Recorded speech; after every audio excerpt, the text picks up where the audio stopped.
Hello everyone, कैसे हो आप सब। आई होप आप सब अच्छे से होंगे। My name is Khan Shaukat and I again welcome you all to the triple S YouTube channel. आज हम अपनी एमसीक्यू सीरीज का लेक्चर नंबर 8 करेंगे और आज के लेक्चर का जो हमारा टॉपिक रहेगा that will be again measures of central tendency.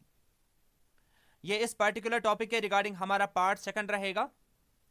अगर इसका पार्ट 1 अभी तक आपने नहीं देखा है, आप प्ले लिस्ट में जा सकते हो, वहां पे आपको इसका पार्ट 1 मिल जाएगा। आज के लेक्चर को स्टार्ट करने से पहले I request you all to subscribe to this channel and don't forget to like and share the video. तो चलिए हम शुरू करते हैं आज की क्लास को।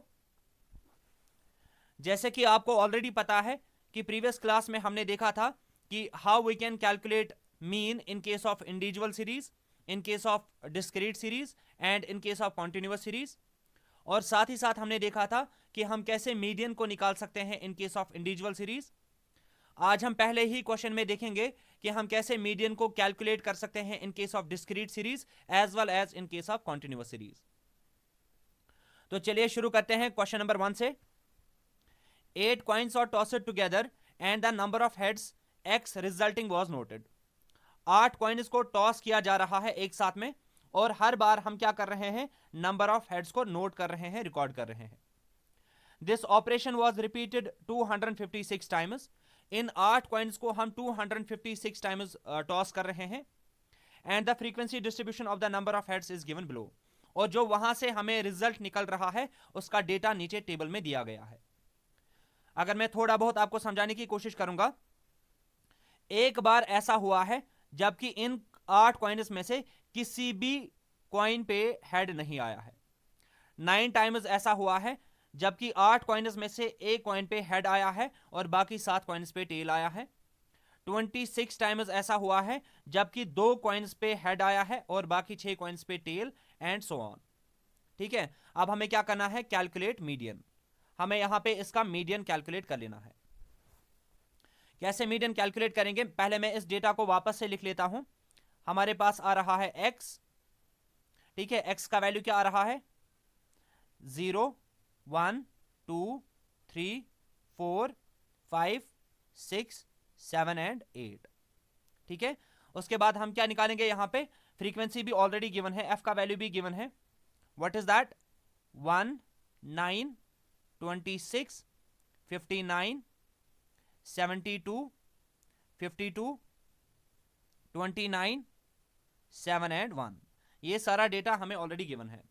अब अगर हमें मीडियन निकालना होगा, ये एग्जांपल आ रही है डिस्क्रीट सीरीज की।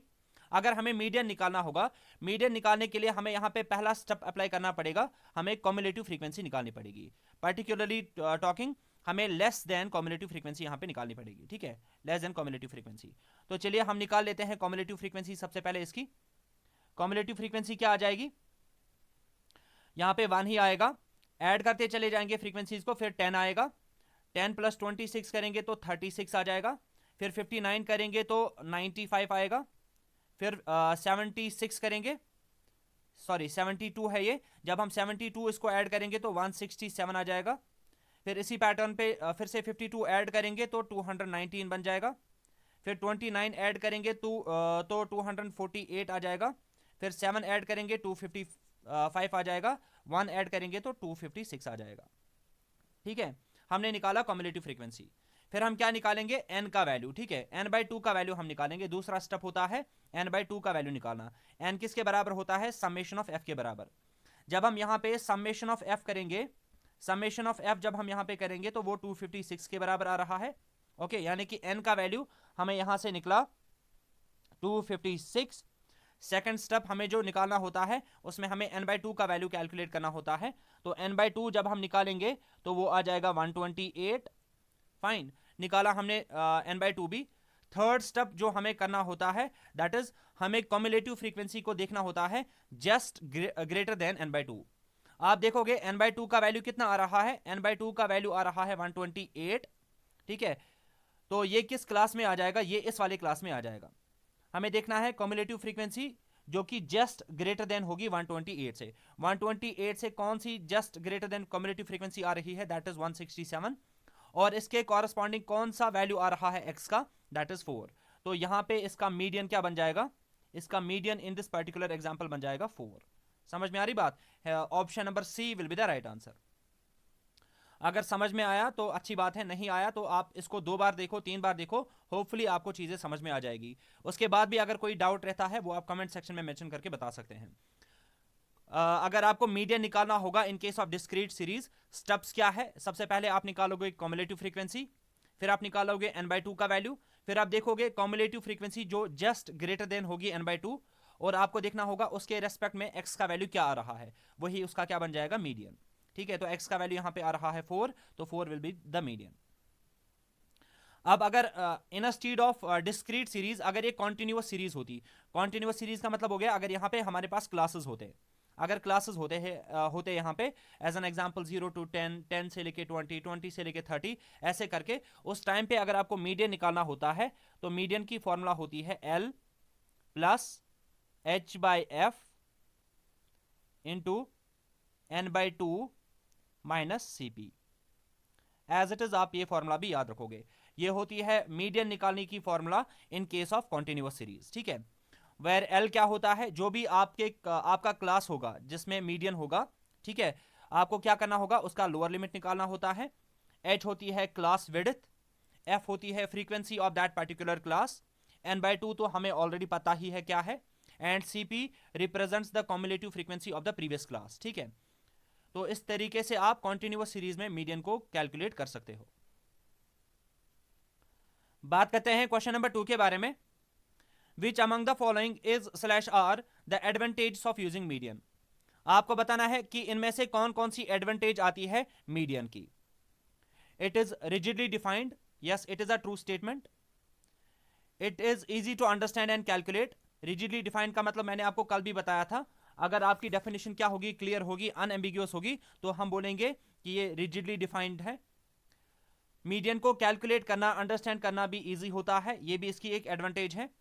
It is not affected by extreme observations, अगर बड़ी से बड़ी ऑब्जर्वेशन भी आ जाएगी, छोटी सी छोटी ऑब्जर्वेशन भी आ जाएगी, उससे हमारे मीडियन पे कोई भी फर्क नहीं पड़ता है। It is again a true statement, hence option number D will be the right answer, that is all of the above.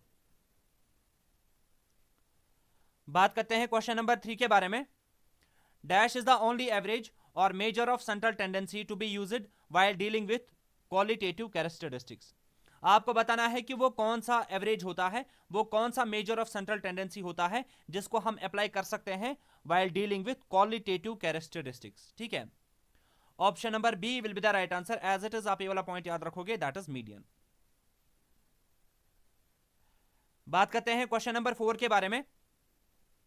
Calculate median from the following data. आपको इसमें क्या निकालना है, मीडियन निकालना है। कैसे निकालेंगे, मैंने आपको कल भी बताया था मीडियन कैसे निकालते हैं।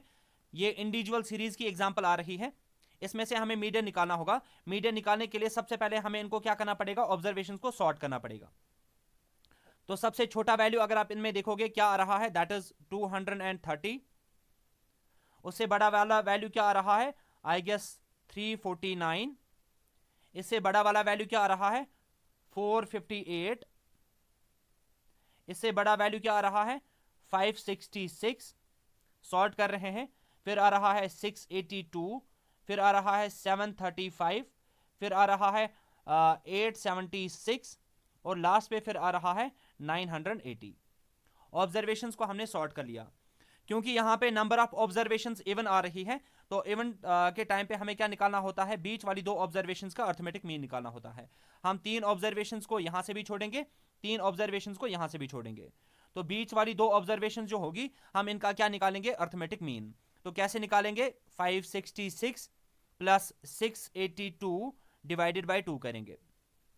ठीक है, जब हम इन दोनों का एडिशन करेंगे, 2 प्लस 6 हो गया 8, 8 प्लस 6 हो गया 4, एक कैरी आ गया, 7 प्लस 3 हो गया 10। ठीक है, सॉरी शायद गलती की मैंने,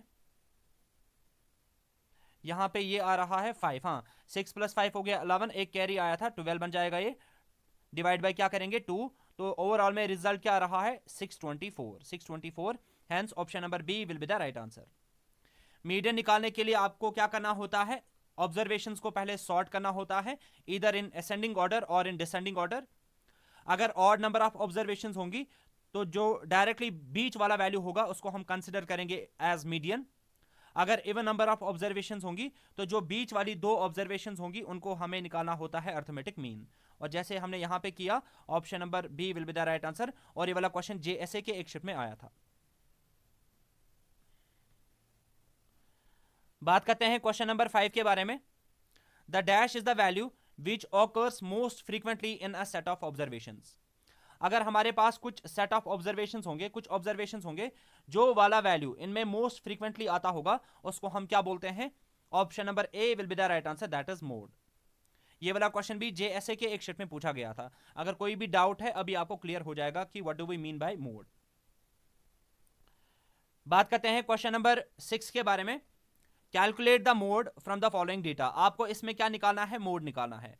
मोड निकालने का मतलब हो गया आपको देखना है कि इनमें से कौन सी ऑब्जर्वेशन ऐसी है जो कि सबसे ज्यादा बार आ रही है। अगर हम 3 देखेंगे, 3 कितनी बार आ रहा है? यहां पे 3 आ रहा है, यहां पे 3 आ रहा है, तो खाली 2 बार। इसी पैटर्न पे अगर हम 5 देखेंगे, 1 बार, 2 बार, 3 बार आ रहा है। ठीक है। इसी पैटर्न पे अगर हम देखेंगे 4 1 बार आ रहा है, 2 बार आ रहा है, 9 भी 2 बार आ रहा है। तो सबसे ज्यादा बार यहां पे क्या आ रहा है? 5। Option number D will be the right answer. 5 is occurring more number of times, इसकी फ्रीक्वेंसी सबसे ज्यादा है, इसलिए हम क्या बोलेंगे यहां पे? इस का आंसर रहेगा option number D, that is 5। ये वाला क्वेश्चन भी जेएसए के एक शिफ्ट में पूछा गया था। बात करते हैं क्वेश्चन नंबर 7 के बारे में। In case of frequency distribution, mode is the value of the variable corresponding to dash frequency. आपको बताना है in case of frequency distribution, यानी कि in case of discrete series as well as continuous series, आप कैसे mode को निकाल सकते हो? जिस भी वेरिएबल की फ्रीक्वेंसी सबसे ज्यादा होगी, मैक्सिमम होगी, वही उसका क्या बन जाएगा? मोड बन जाएगा। Option number B will be the right answer. Doubt है कोई? एग्जाम्पल से अभी क्लियर हो जाएगा, फिलहाल आप इसको याद रखोगे। बात करते हैं क्वेश्चन नंबर 8 के बारे में। इन द फॉलोइंग डिस्ट्रीब्यूशन, आपको क्या करना है? Find mode. आपको मोड निकालना है। ये एग्जाम्पल आ रही है डिस्क्रीट सीरीज की। मैंने आपको क्या बताया? डिस्क्रीट सीरीज के टाइम पे आपको देखना होगा जिस भी वेरिएबल की फ्रीक्वेंसी सबसे ज्यादा होगी वही उसका क्या बन जाएगा? मोड। ओके। तो फ्रीक्वेंसी यहां पे क्या आ रही है? 3, यहां पे 1, 18, 25, 40, 30, 22, 10 एंड 6। सबसे ज्यादा फ्रीक्वेंसी का वैल्यू बड़ा कहां पे आ रहा है? 40। और इसके कॉरस्पॉन्डिंग एक्स का वैल्यू क्या है? 5। तो 5 ही इसका क्या बन जाएगा? Mode. Option number C will be the right answer. बात करते हैं क्वेश्चन नंबर 9 के बारे में। Which of the following is a disadvantage of mode.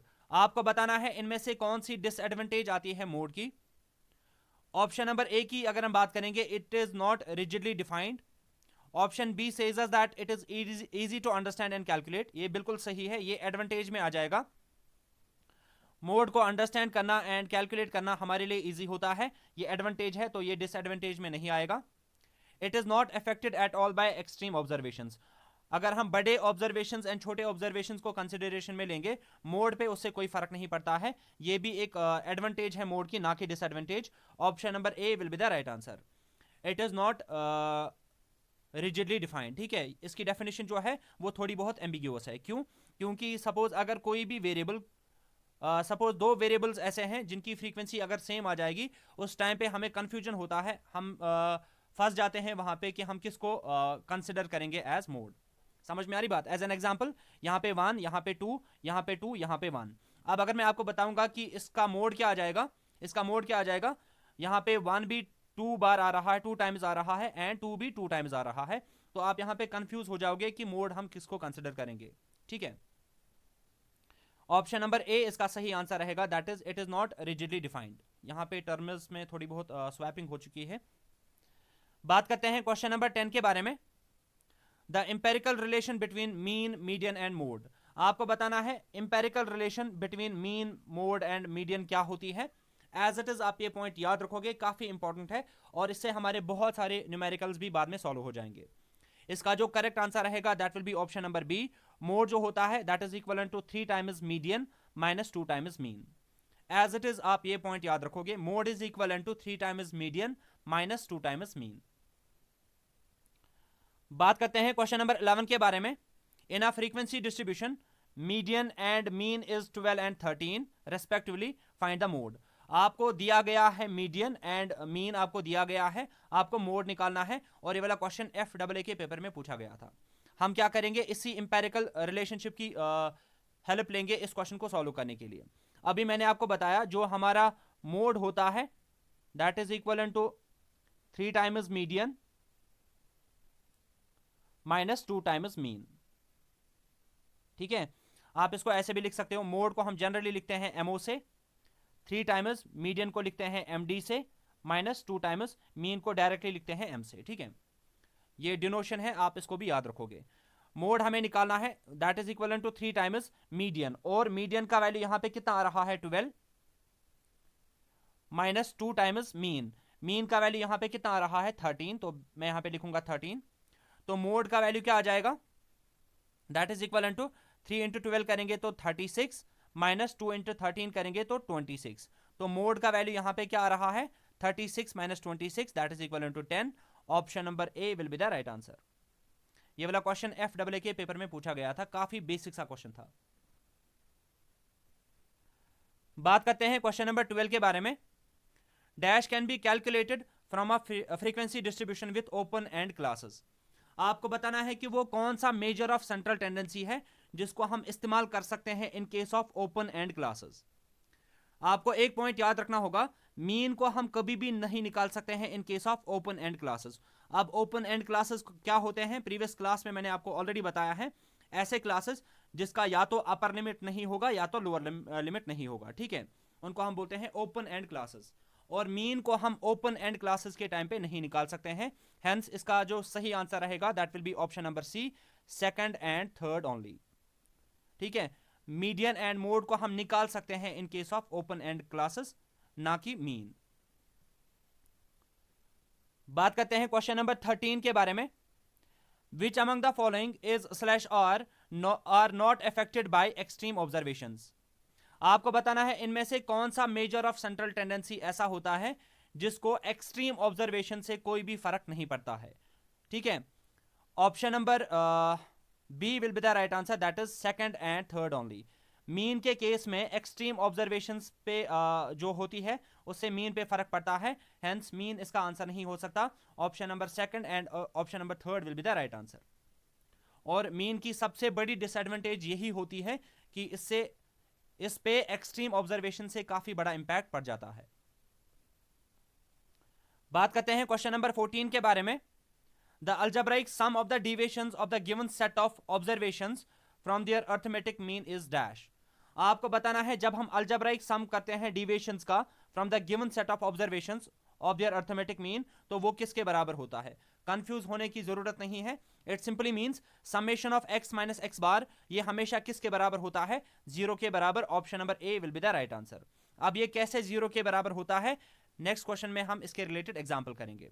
ये एक बहुत इंपॉर्टेंट प्रॉपर्टी है अर्थमेटिक मीन की, that is the algebraic sum of the deviations of the given set of observations from their arithmetic mean is always equivalent to 0।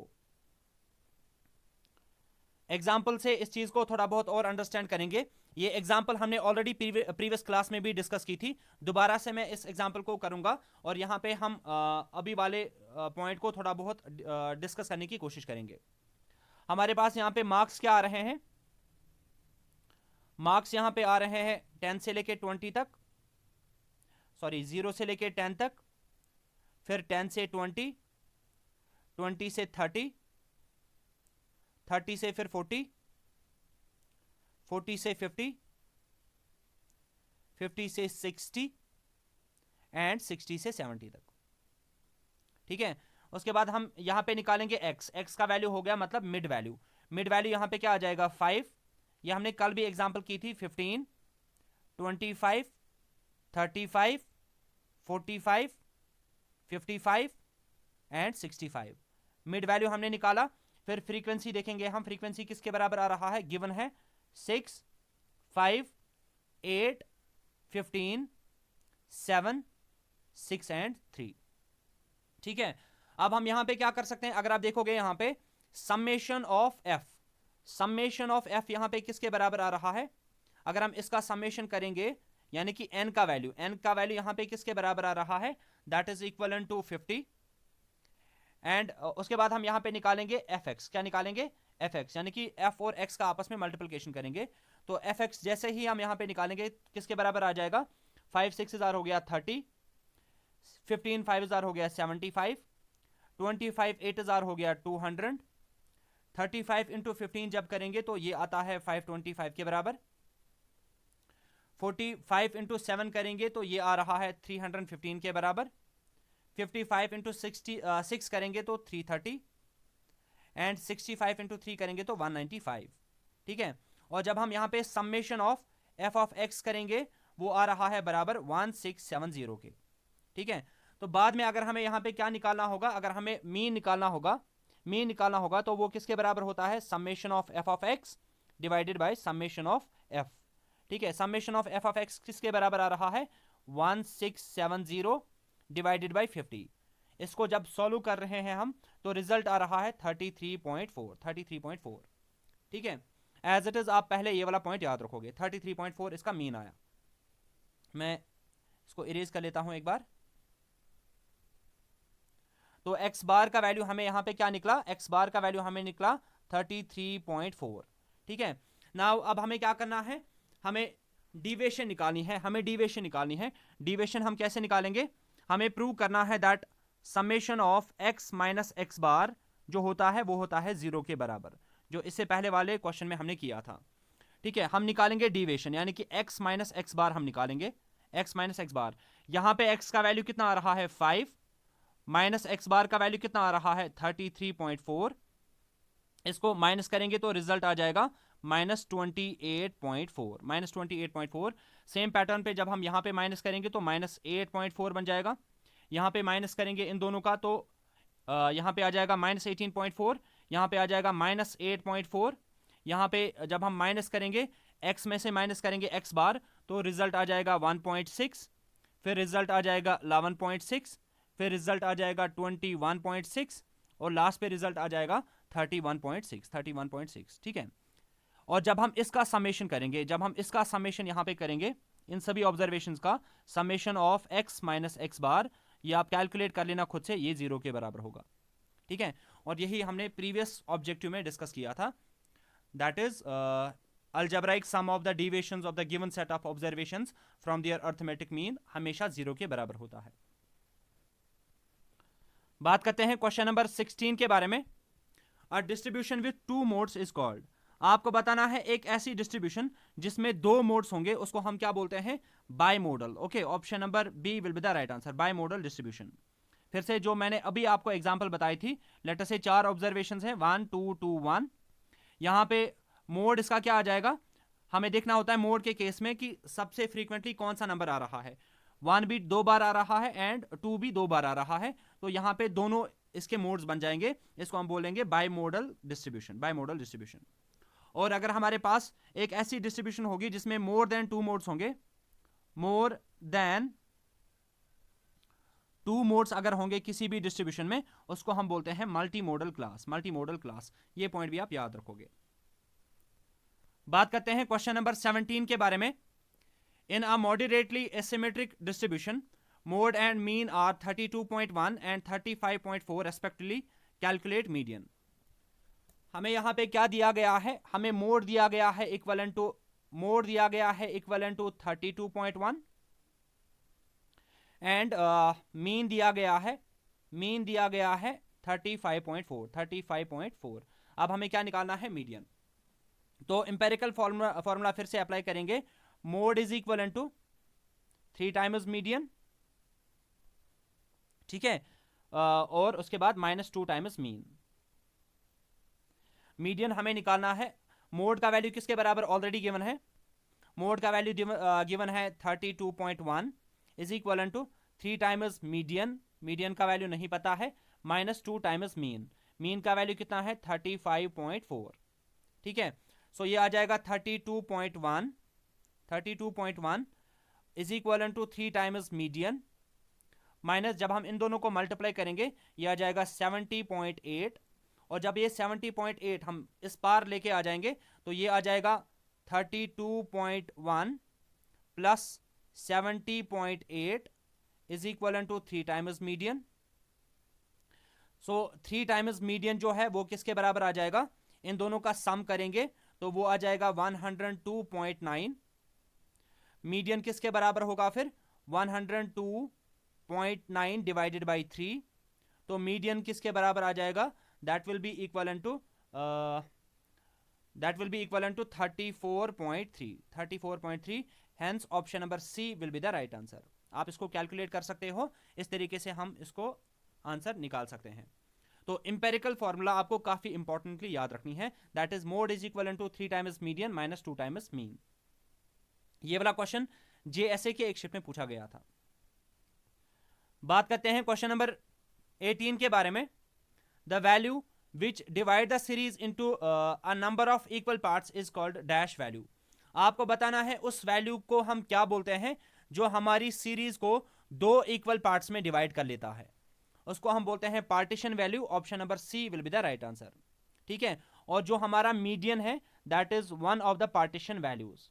Median की मदद से हम क्या कर पाते हैं, जो भी हमारी सीरीज होगी ये इस सीरीज को इक्वल पार्ट्स में डिवाइड कर लेता है, जितनी ऑब्जर्वेशंस यहां से होगी उतनी ही ऑब्जर्वेशंस यहां से होंगी। ठीक है, इसको हम बोलते हैं पार्टीशन वैल्यू, और मीडियन भी पार्टीशन वैल्यू की एक एग्जांपल आती है। बात करते हैं क्वेश्चन नंबर 19 के बारे में। The values which divide the given data into 4 equal parts are known as. आपको बताना है उन वैल्यूज का नाम जो कि हमारे गिवन सेट ऑफ डेटा को डिवाइड करेंगे 4 इक्वल पार्ट्स में। उनको हम बोलते हैं quartiles. Option number A will be the right answer. उनको हम बोलते हैं क्वार्टाइल्स। मतलब अगर हमारे पास कुछ ऑब्जर्वेशंस हैं, ठीक है, इसको हम कितने हिस्सों में डिवाइड कर रहे हैं, 4 हिस्सों में डिवाइड कर रहे हैं। ठीक है, तो यहां पे हमारे पास कितने पॉइंट्स होंगे जिनकी मदद से हम इनको डिवाइड कर सकते हैं, 3 पॉइंट्स। एक पॉइंट हम मानेंगे Q1, दूसरा पॉइंट हम मानेंगे Q2 और तीसरा पॉइंट हम मानेंगे Q3। इन 3 पॉइंट्स की मदद से हम क्या कर सकते हैं, अपने डेटा सेट को 4 इक्वल पार्ट्स में डिवाइड कर सकते हैं। ये हो गया हमारा पहला पार्ट, ये हो गया हमारा सेकंड पार्ट, ये हो गया थर्ड पार्ट एंड ये हो गया फोर्थ पार्ट।